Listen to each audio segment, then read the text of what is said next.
Tal? Muy buenas noches, mi nombre es Kevin Isaac Pereira de Estados Financieros. Esta vez vamos a presentar la evaluación de la unidad 4 de lo que hemos visto en esta presente unidad.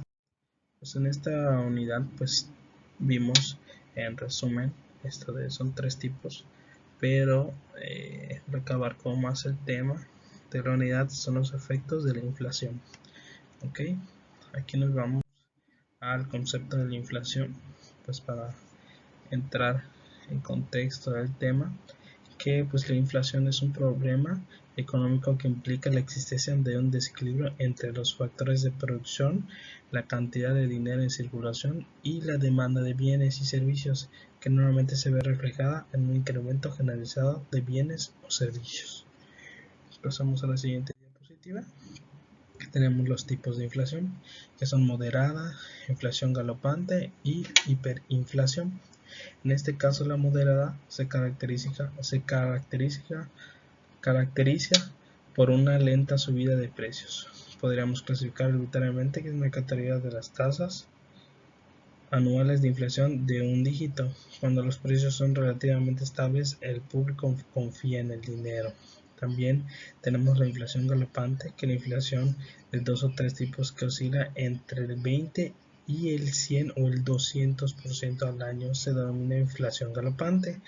En el extremo inferior del espectro a veces encontramos países industriales avanzados como Italia. Muchos más países americanos como Argentina y Brasil mostraron que en los años 70 y 80 las tasas de inflación oscilaron entre el 50 y el 700%. Por consiguiente, el público no tiene más que la cantidad de dinero mínima indispensable para realizar sus transacciones diarias. Aquí tenemos la hiperinflación, que aunque parezca que las economías sobreviven con una inflación galopante, cuando golpea el cáncer de la hiperinflación se afianza una tercera tensión mortal, que no es posible decir nada bueno de una economía de mercado en la que los precios suben 1.000.000 o incluso 1.000.000.000. Wow. También tenemos los factores que originan la inflación, que aquí tenemos un déficit de presupuesto gubernamental, emisión excesiva de papel moneda sin incremento proporcional en la cantidad de bienes y servicios, oferta insuficiente en algunos productos agropecuarios, energéticos, industrias, etc.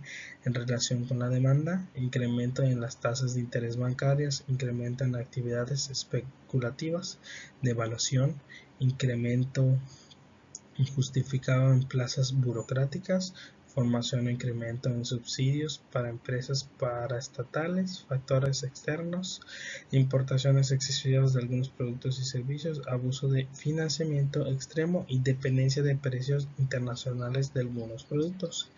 Tenemos igual las SNIF que vimos en este caso, en este tema. Tenemos que las SNIF en su misión es el mundo del siglo XXI, un mosaico de naciones interdependientes con economías estrechamente conectadas entre sí, que requieren un elemento de medición, medios de comunicación efectivos, códigos comunes que faciliten el intercambio de ideas y datos, que es la misión de las SNIF. También tenemos la visión, que es basada en lograr la información financiera transparente, objetiva y confiable sobre el desempeño de las entidades económicas, que sirva los objetos de los emisores y usuarios de la información. No se trata solamente de una cuestión de principios de contabilidad y de información, sino también de un conjunto de prácticas corporativas para las empresas que deben especialmente dirigidas a los directores, comités de auditoría y auditores conforme a los requerimientos de los usuarios y emisores de la información. Pasamos a la siguiente diapositiva, que son los objetivos del SNIF, CINIF, que es desarrollar normas de información financiera transparentes, objetivas y confiables relacionadas con el desempeño de las entidades económicas y gubernamentales que sean útiles a los emisores y usuarios de la información financiera. También llevar a cabo los procesos de investigación, auscultación, emisión y difusión de las normas de información financiera que den como resultado información financiera comparable y transparente a nivel internacional. También lograr la convergencia de las normas locales de contabilidad con normas de información financiera aceptados globalmente. Aquí tenemos razones para emitir la NIF que vienen, la NIF-B, que vienen igual de los objetivos del SNIF. Aquí tenemos que el CINIF concluyó como señala los párrafos anteriores que lo adecuado para mantener la norma relativa al reconocimiento de los efectos de la inflación. No obstante, se hizo necesario efectuar algunos cambios anterior al boletín B10 para adecuar las circunstancias actuales. En primer lugar, se consideró, vamos a tomar como un primer lugar de lo que se hizo en esta NIF-B, que se consideró conveniente modificar la norma que solo está enfocada al reconocimiento de los efectos de inflación en la información financiera y no a la evaluación de activos netos.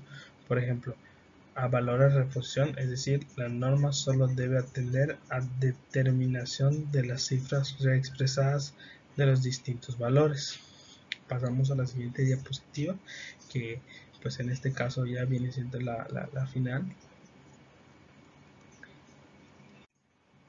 Pasamos a la siguiente diapositiva. Pues de antemano, gracias por su atención. Espero haber sido lo más breve posible.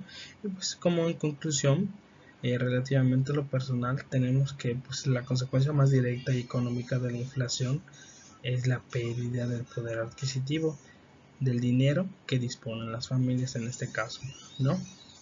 También tenemos que los ingresos de los individuos se deterioran en términos reales. Por decir, cada vez alcanza para menos, ¿ok? También tenemos que pues en otras palabras que es el aumento generalizado y sostenido de los precios de los bienes y servicios de una economía a largo tiempo, ¿no?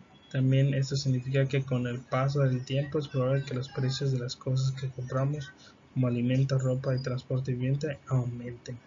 Pues en este caso, como pues, personalmente sí es difícil la inflación, ¿no? Podemos hablar de la inflación, por ejemplo, de aquí de México, que pues relativamente sí ha crecido estos últimos años,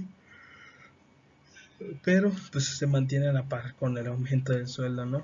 No, por así decir, no estamos absueltos o completos para